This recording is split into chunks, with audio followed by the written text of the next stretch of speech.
Hi guys, today I'm going to be giving a short introduction into the GDEVELOP engine. If you don't know, GDEVELOP is a really beginner-friendly game engine for people who are just wanting to start off into the game dev industry. So let's get started. First, you want to go to gdevelop-app.com, and then we're going to hit try it online. Unless, of course, you want to download it, but we're going to be using the web editor for this tutorial. You can just hit close here, and we can hit create a new project. We're going to create an empty game for now, but you can play around with tutorials later. Now we're going to add our game scene. This is like the scene where everything is going to happen. So we're going to rename our scene. So you're going to click on the three dots and hit rename. And let's just name this game. Or we can name it like game, scene, or whatever you want. We don't need this. Okay. We can open this up and it gives us just a blank screen. Now we're going to add a new object into our game. We want a player. So you're going to hit add a new object, and then you're going to hit sprite, and we're just going to add an animation, which basically means like you're going to add like what the character is like going to look like and stuff. Okay. So I'm just using their built-in graphics. None of these are like mine, but I'm just using them to demonstrate today's tutorial. I'm just gonna look up girl and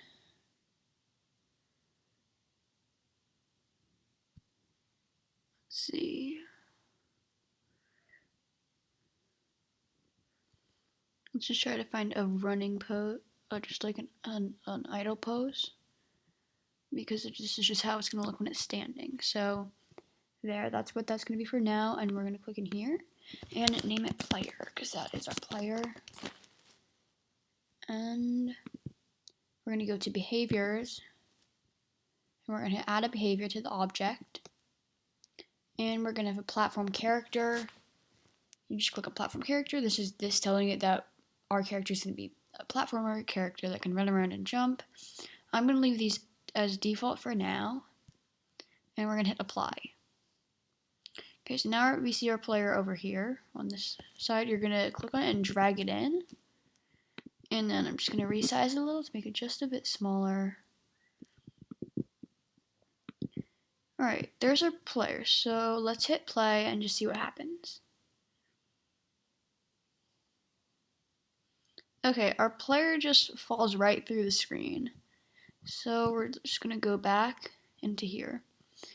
And we're gonna need a floor for it to fall onto. So we're gonna go to, I'm just gonna hit sprite again, and we're gonna name this platform, and we're gonna hit again add an animation, and I'm just gonna go to their pre-made assets, and let's just search up grass.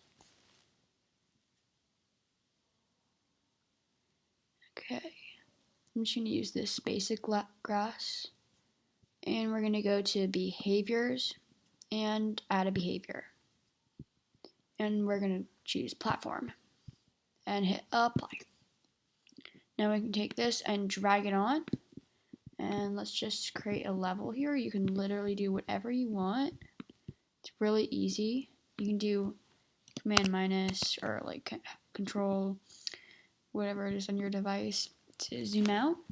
And I'm just gonna make a tiny little level here. So let's put the player over here, and I'm just gonna move this over here, and I'm gonna make more platform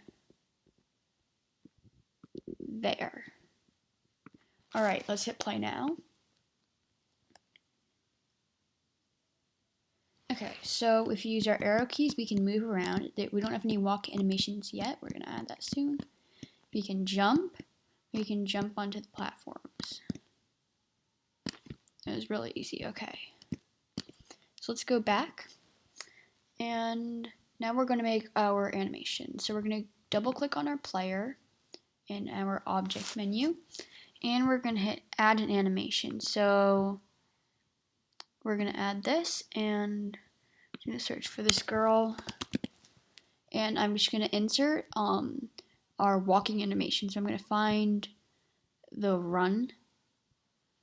So I'm just going to add a few of these run animations. Okay.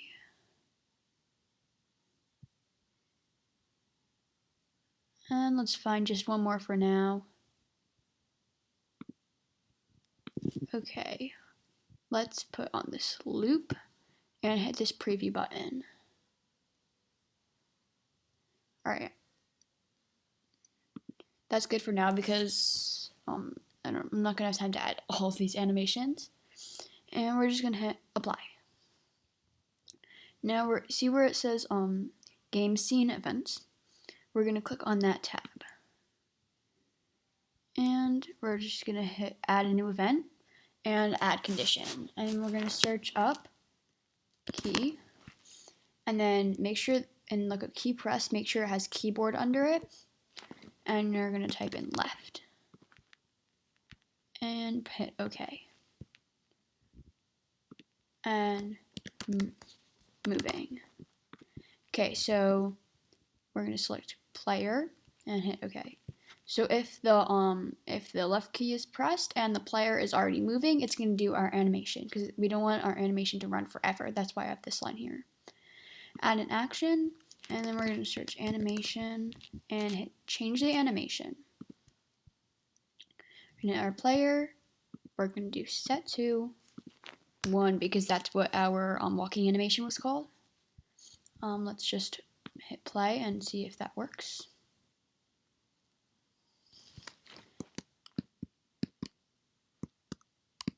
Okay, that's good.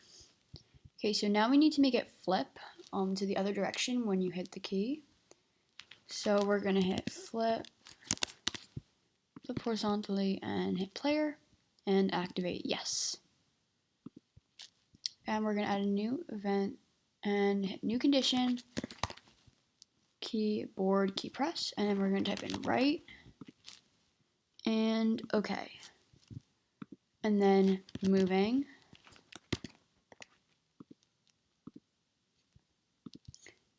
We're going to hit player. And we're going to add the change animation. Our player, we're going to set it to 1. Okay. Now we're going to make sure it flips the other way. So we're going to search up flip horizontally. We're going to select our player again. And this time it's going to be on no, so it's going to set to our normal direction. Okay, let's try that.